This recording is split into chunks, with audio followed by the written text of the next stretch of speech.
Hello, folks. This is Htown Wheelhouse with Locked On Astros, and we bring you another excellent interview with a seventh round pick from the 2021 draft, Joey Loperfiedo. He is from Duke University and swinging a hot bat. I want you to sit down and listen and find out his trek to the minor leagues and his future in the Astros organization. Let's go.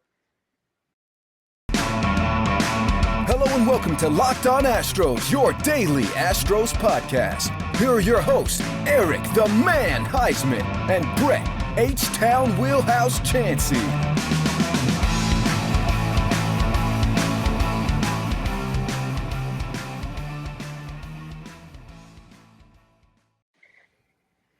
We are Locked On Houston Astros, and we are your daily Astros podcast. I'm Htown Wheelhouse. You can find me on Twitter and Instagram at Htown Wheelhouse. You can also find me at Stros411 on Twitter, Instagram, and Facebook.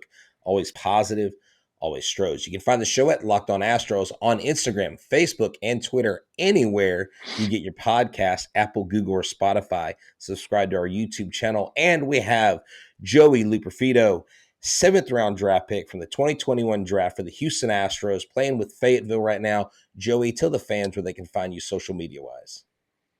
On Instagram at Joey_Loperfiedo. And on Twitter as well, correct? Yeah, at just Joey Loperfiedo. All right, good deal. Joey, thank you for joining us. I know Mondays are an off day, so I appreciate you taking the time. And this may not air on a Tuesday or a Wednesday consecutively, but when the people get to see this, they'll get to see a rested, refreshed, and ready to get out there and hit the baseball again, because it looks like you're swinging a hot bat. Joey, I was looking. I want to get right into it because I was looking into this. You know, Duke University. Duke is known for, obviously, it's basketball. Coach K, the tradition there, but they're no slouches on the baseball diamond. And you yourself had a very fine career, and it looks like in 2021 you were elected team captain. Okay, you served on the team's leadership council for 4 consecutive seasons. You started 53 games in center field. You were all ACC outfielder.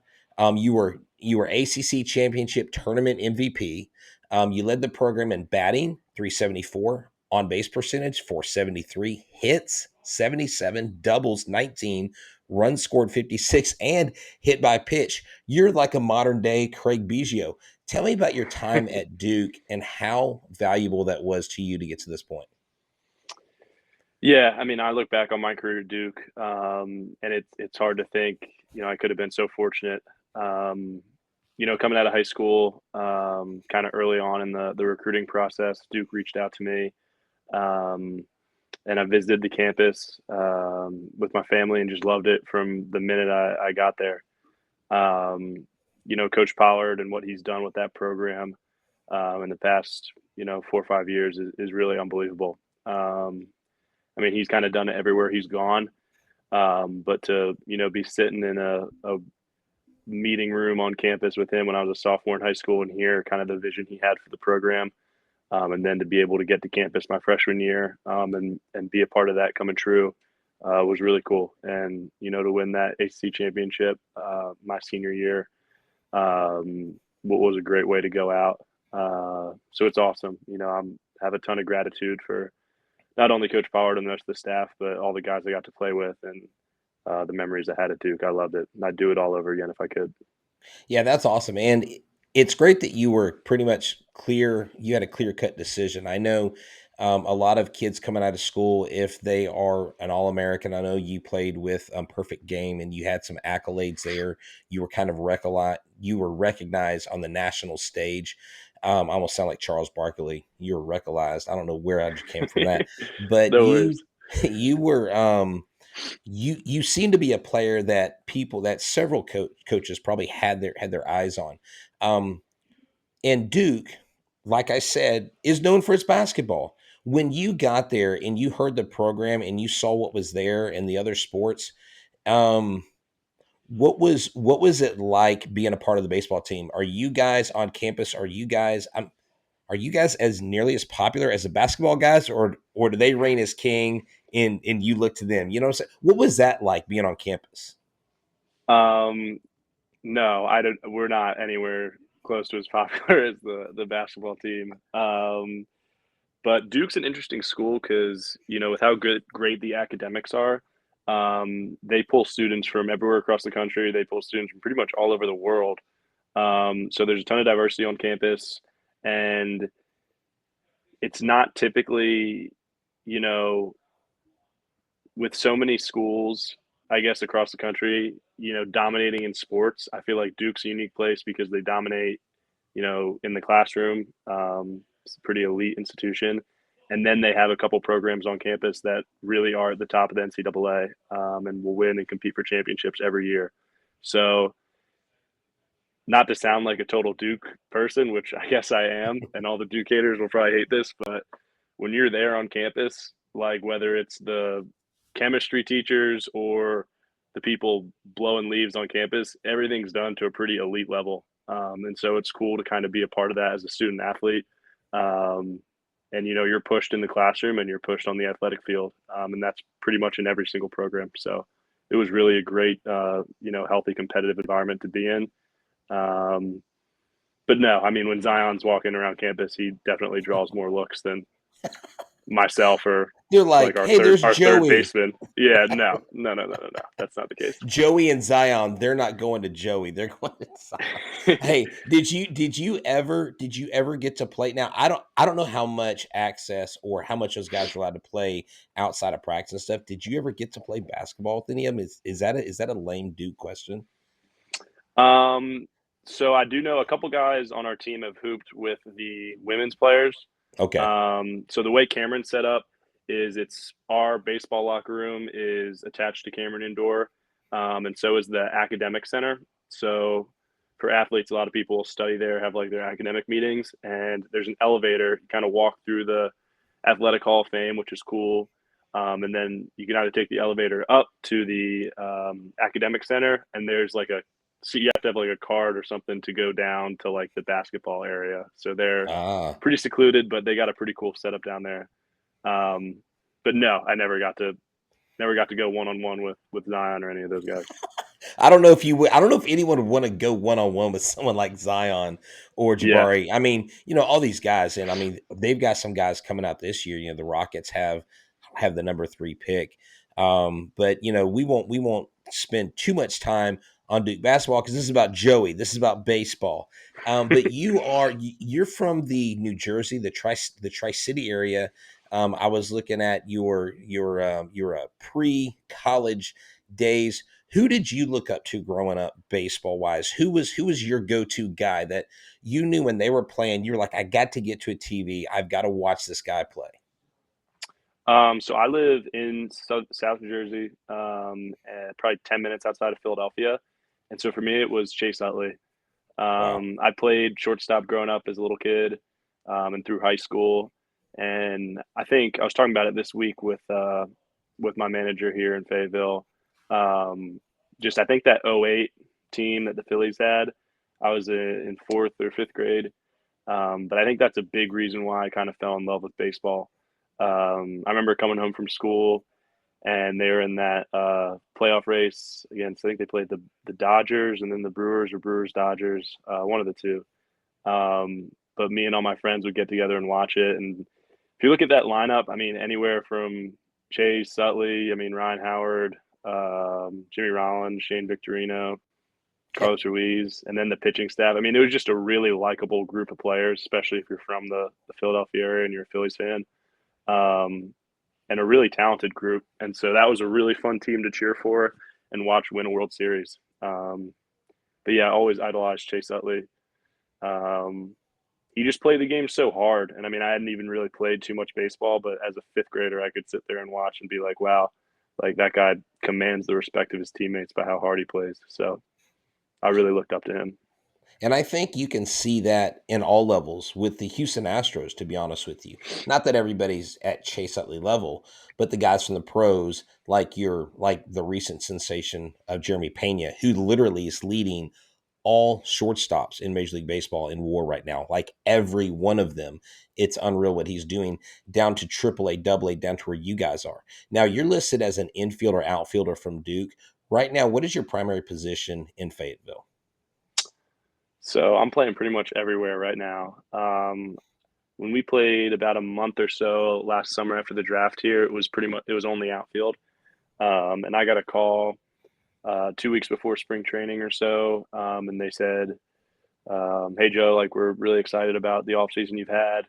We think it'd be advantageous for you and for us if you played a little infield this year." So I was all for it and got down to West Palm Beach at spring training and started working on it with the infield coaches and stuff. So yeah, I've been playing all outfield spots and then second and first so far here at Fayetteville, and I'll play pretty much a different spot every night.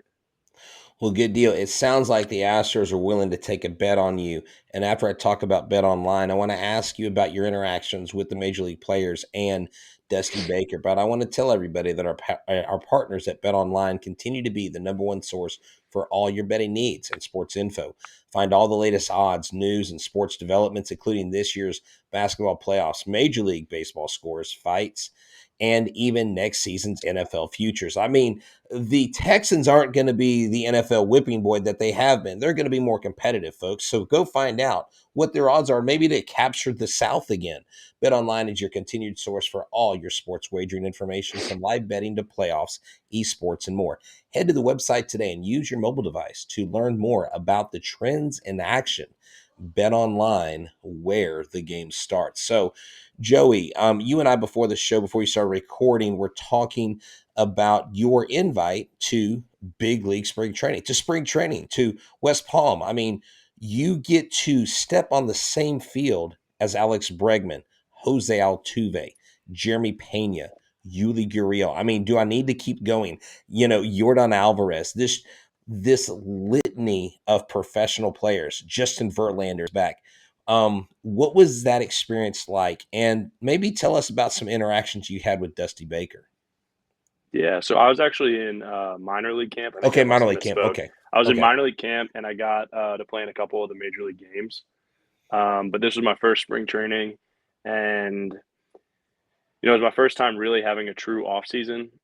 So you're working out, you're in the cage almost every day, kind of getting ready. But I didn't really know exactly how I wanted to go about it. I think my second professional off season will look a little bit differently than my first. But just being in the presence of not only the big league guys, but also the rest of the minor leaguers in the system was an opportunity to meet a lot of people for the first time, and to really just kind of, dive right into what your first full professional season is like, including spring training. And I got to play in two of the big league games, which was really cool. And so those days you're kind of on a different schedule. Show up a little bit later, get to go through your routines and stuff. And then, we don't really get dressed or anything in the big league clubhouse, but you're wearing a different jersey and a different pair of pants, and warm up and stuff. Kind of, I kept to myself a little bit. I mean, I wasn't in the big league dugout going to walk up to some of the, more established guys that had no idea who I was. But it was cool to kind of get to meet people. Chaz McCormick, That's he's kind awesome. of from the Philly area. Had a couple of mutual friends. But it was really cool. I mean, just to kind of, sit there in the dugout, you're, half of you is, trying not to like smirk as you walk by Yordan Alvarez, and the other half of you is like, well, I got to be ready to go in the sixth inning. But it was really cool. Dusty actually, before the game, he had asked me, he said, "Hey, I know you're playing all these spots. What's your favorite? Like, where do you want to play?" And I said, Wow. "I think I'm a center fielder." He just kind of nodded. He was like, all right, young buck. And then I got to go and right that game, and made a play, kind of laid out in right center. And I came jogging back into the dugout. And he used a couple choice words, but he met me at the bottom of the steps and, gave me a big high five and said, "You are a blank center fielder." So that was pretty cool. And he That's had asked me awesome. about my name a couple times, Loperfiedo, and I guess he knew it was Italian. And I think after that game, I played in the big league game. I got to my locker the next day, and there are these hats in my locker. And I was like, this is kind of funny. It was like a tomato sauce company. or something, and it had these big tomatoes on the side and like some Italian words on the front. When I went to the club, I was like, "Hey, Ben, like, thanks for these hats. Like, I don't know." And he was like, "Oh no, don't thank me. Thank Carl, who's the name of the big league clubby." So I walked over to his office. I was like, "Hey, Carl, like, Ben told me you put these hats in my locker. I wanted to say thanks." And he goes, "Oh no, don't thank me. Thank Dusty." And I was like, "All right." Like, what? And he was like, "Yeah, like he thought your name was kind of funny and he wanted you to have them." So I made That's sure before I left spring training to go over to his office and say thank you. And we got to talk for a little bit. So it was really cool. No, that's awesome. That's something I've heard about Dusty Baker. He is a player's manager. He is a player's coach, and we've had several conversations. We have a good friend of ours, Clay Hensley, who actually he played for him. He did win one of the World Series with the Giants. I think it was a year that Dusty wasn't there. I can't remember who the manager was. I think it was Bochy. I can't remember who was the manager at the time, but he's always spoken highly of Dusty. He said how Dusty can really command his presence in the locker room and in the dugout, but not in a like an authoritative type way. He does it in a way that he draws you in. Like he finds what you're interested in. And I mean, Clay even talked about the different types of fishing they would talk about doing or they would go do. I think he went fishing with them once or twice. Just seems to be kind of a jack of all trades. He's got a lot of interest. His family's got a vineyard out in California, and so just kind of a laid back thing. One of the things we cracked up about at the beginning of the season was literally his first quote in his first interview when he was at spring training was he says, "This is great. I think this is the first time I've worn pants since November." And so I'm just like, that's Dusty. Like that is something Dusty Baker would say. But your first name is actually Mario. And we talked about this. Mario, the Italian thing, growing up. Was there ever like a play on words that everybody would talk, like tease you? Did you go by Joey? Was Mario an Italian? Was that ever a thing that kids ever kind of messed with you and you and your friends kind of had fun with? A little bit, yeah. And so my dad's family is actually Italian, but my mom is from a big Irish family, Oh wow. like Irish and English. And so I guess, when they were thinking about what to name me, obviously my grandpa wanted it to be Mario. And my mom was like, well, we can do that, but we're going to call him Joey. And my dad was like, all right, sounds good. And so I always just kind of grew up going by Joey. But when he passed, March of the pandemic, I Mm, wanted to be sure my senior year that over the PA system, they announced me every at bat as Mario, kind of as like a tribute to him because he that's really loved awesome. watching me play. And he was just such a big baseball fan. And so that was really cool with Duke to kind of hear that. And, just kind of tell people how proud I was to be named after him. It was really cool. That's phenomenal. And what I've seen as a common theme, no matter where players come from that we talk to in the Astros farm system, is the support network that you guys have, whether it's close immediate family, whether it's relatives, whether it's coaches. It seems like the Astros hit the nail on the head every time because they pick players like yourself that have these backgrounds, that have these upbringings, that really are the force and the weight behind a lot of y'all's success. A lot of people will credit, mom or dad or coaches, but to have someone like your grandfather and to be honored like that and to honor him like that is definitely really special. I'm pretty sure every time you get up to bat, he's sitting there watching and smiling, grinning ear to ear. Watching you play. And I want to talk a little bit about Asheville because you came into Asheville. I'm Asheville. Good Lord, Fayetteville. You came in, and the season before, you only had because I guess it was a shortened season. You were only in 19 games. It was kind of new. Gosh, your average went from 116 to 293. Now, I think the 116. I think when you're first getting used to things, there's probably a little bit of shell shock, and you can talk about that. But this year, you've already got 36 hits.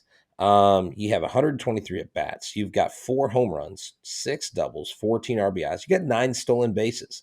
Your on base percentage 364, OPS 803.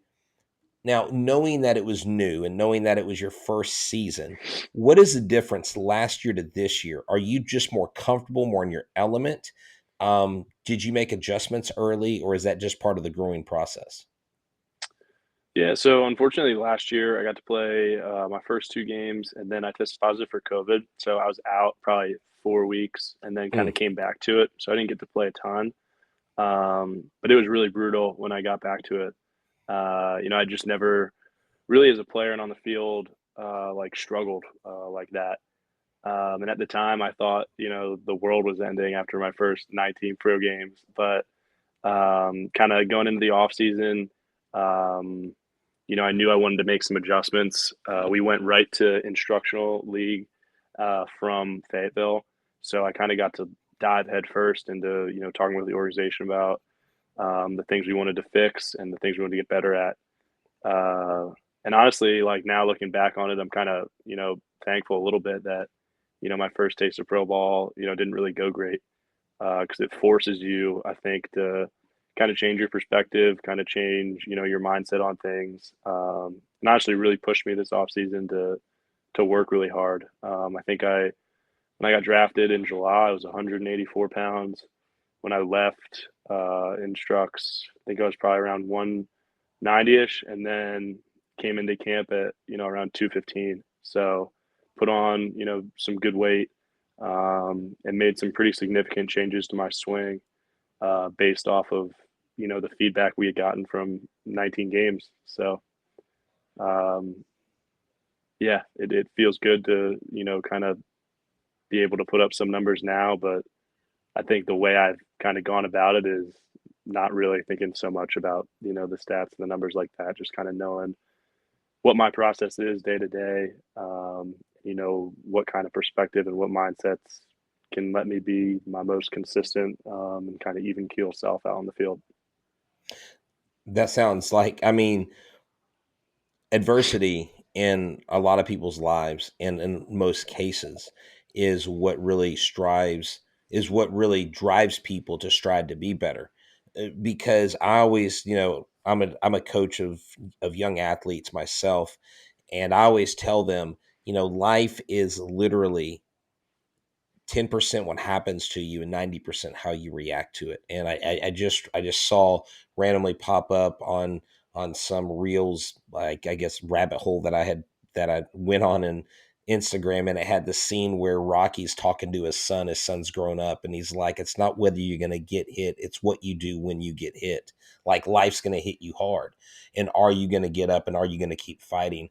And that's what it's about. And sometimes it's those rough patches. Like, if you look at Nolan Ryan's story, when he first came up to the pros, he had like a 26 ERA. He got sent back down. Like, and there were times in his career, and I haven't seen it. I'm going to go watch it on the 24th here in town, the Facing Nolan documentary. But apparently in the preview, it says something about there was points where this guy thought he was going to quit. And this is one of the most legendary players of all time. So for you to fight through that is amazing. And it sounds like you got everything in line, you got everything together. I want to talk to everybody about Athletic Greens. And after that, I want to ask you about getting drafted. I want to ask you what it was like and what it felt like to be drafted by the Houston Astros. But here's the deal. Athletic Greens is AG1 is a partner with us and our network. Why?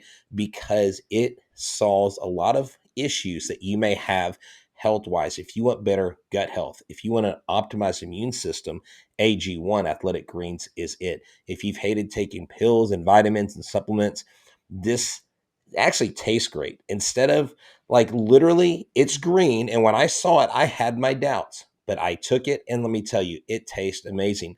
I love this stuff. It's easy. You take it in the morning. You're absorbing 75 high quality vitamins, minerals, whole food source, superfoods, probiotics, and more. And when you start from the day to when you keep going, you feel much better. You feel rejuvenated. I love it. And the maker of Athletic Greens did this because he was tired of literally his $100 a day habit of vitamins and supplements. He figured out a way to put all those vitamins into one drink with water. Boom, you slam that, you're good for the day. It gives you energy. It has a 5-star rating. They have all these climate neutral certified company certifications. They have organizations that they help feed, like No Kid Hungry here in the U.S. They donated over 1.2 million meals to kids back in 2020. So let's do this. Let's make it easy for you. Athletic Greens is going to give you a year free, a year supply of immune supporting vitamin D and 5 free travel packs with your first purchase. All you have to do is visit athleticgreens.com/MLB network. Again, that is athleticgreens.com/MLB network. I have those 5 travel packs. I plan on going to a Rangers Astros series in Arlington, and I'm going to take those travel packs with me. AG1, athleticgreens.com/MLB network. Now, with that being said, Joey, let's talk about when you were drafted in the 7th round. Were you expecting the Astros to take you, or were you expecting to go higher or low? Like, where were your expectations come draft day? So I tried to go into it with no expectations. The mindset I had told myself was, listen, I think I did the best I could at Duke in my last year. I think I put my best foot forward. And I told myself wherever you end up and for whatever amount of money it is, that's not the goal. My goal, obviously, getting drafted is a really cool day, really enjoyable kind of milestone or, experience to have. But, I want to play in the big leagues and I want to win games in the big leagues and, do more than just get drafted. But naturally, I'm also human. So as I'm sitting there on the couch with my parents and stuff, you're watching these names pop up of guys guys you play with, and just like a natural angst kind of enters you. But I mean, I wouldn't say I was surprised at where I went. I didn't. I had a kind of an idea that it was going to happen on that day, somewhere between rounds 3 to 10. I'd talked with the Astros area scout kind of leading up to it, and they did kind of a deeper, further check into me and ask me some more questions and stuff. A week or so before the draft. But as far as that day, I didn't hear a ton from them, and then boom, agent calls me, "Hey, Astros," and I was like, "All right," and got really excited. Waited for the pick to come up, and I popped up on the screen and got a call from Houston, and like a minute later, and me and my parents were jumping around. It was really cool. That is awesome. Now, did you have anybody else there with you? Friends, maybe from high school, friends from college? Anybody else there? Was it just you? It was just you and your immediate family. It was me, my immediate family, my girlfriend at the time, and then I met up with my buddies like immediately afterwards. Oh heck yeah, man! You gotta celebrate that. I mean, that I love hearing that. That is something that, and I guess my jealousy for that moment is not like ultra envious, but it's like, wow, like that would be a really cool feeling. I can imagine. I don't know if you saw Adley Rushman just got called up. One of the most talked about prospects. I mean, this kid's body time. He's huge, right? He's this huge catcher, supposed to have an amazing career. I mean, the guy's got the weight of the world on his shoulders, and he seems to have his head on right. Doesn't But when he walked out in Camden Yards, he shook the umpire's hand, and he got a standing ovation. He turns around, and just the look on his face, I was like, he looks like a 13-year-old kid stepping onto a major league field. Like, that is what we love about baseball. Yeah. It brings you back to those days. Joey, tonight, our team, we unfortunately lost in the first round of our, city league tournament, but we were down 10-2. We were down, and there was no reason why we should have come back. We had scored 4 quick runs. It was 10-6, and then we go into the next inning. Then the umpire goes, "That's time. Time has expired." And we're like, "No, we still got 5 minutes." And the umpire's like, "No, y'all got an hour and 40." We're like, "No, it's an hour and 45." He let us keep playing. We scored 2 more runs. They bring in their closer, who they were saving for the next game, to pitch the entire next game. This kid, Ronnie Oh Scarborough, the kid throws lasers, and God, boom, it's probably horrifying. the first 2 hitters get up and they hit him. The first two hitters get up, dude. We get to 10-8. We 10-8. We've got a guy on. We've got like yeah. We've got a guy on third. We got this kid Braden up. Is like 6'1", eighth grader. This tall kid. He had just made the Mickey Mantle team at his local high school. He gets up and he fouls off the first two or three pitches. I'm like, he's going to take this kid deep. Loses the battle, strikes out. We lose on a trying to steal home. We tried to catch them sleeping. And this kid, Aaron, who's probably one of the smallest baseball players, but plays with the biggest heart, was just like, oh, he couldn't believe it. He's like, oh, we lost the game.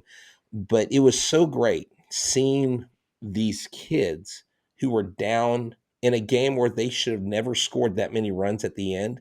Because after the 9-run first inning, they only scored one run after that.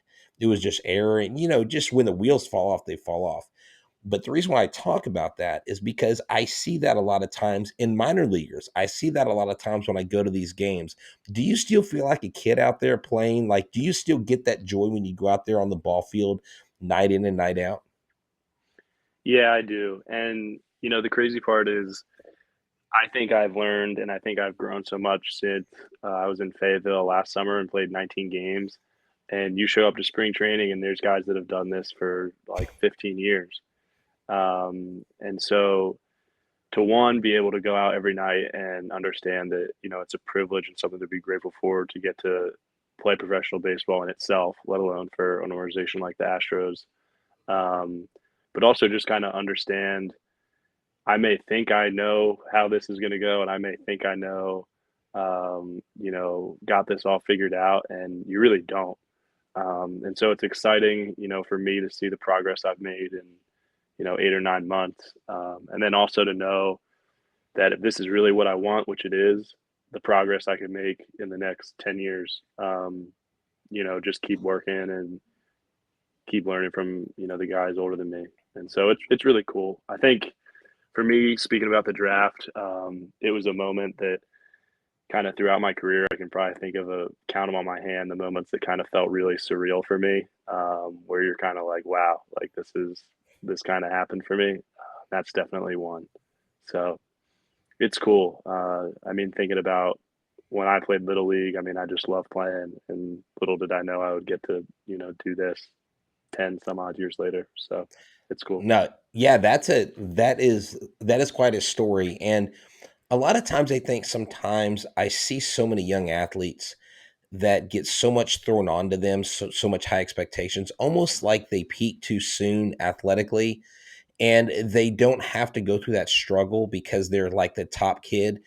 And it seems like those kids that are always talked about when you're younger, they kind of fade away a little bit. And the ones that have to go through a little bit of adversity, and really being surrounded by good people, I think is a key. Now, this is what I want to do. I want to kind of wrap this show up. I want you to tell me one person in the Astros organization that you feel like has made the biggest impact on you. And it doesn't discredit anybody else, but when I say give me one name, just one person, and then give me one or two people from growing up who you really attribute to helping you be successful on the baseball diamond.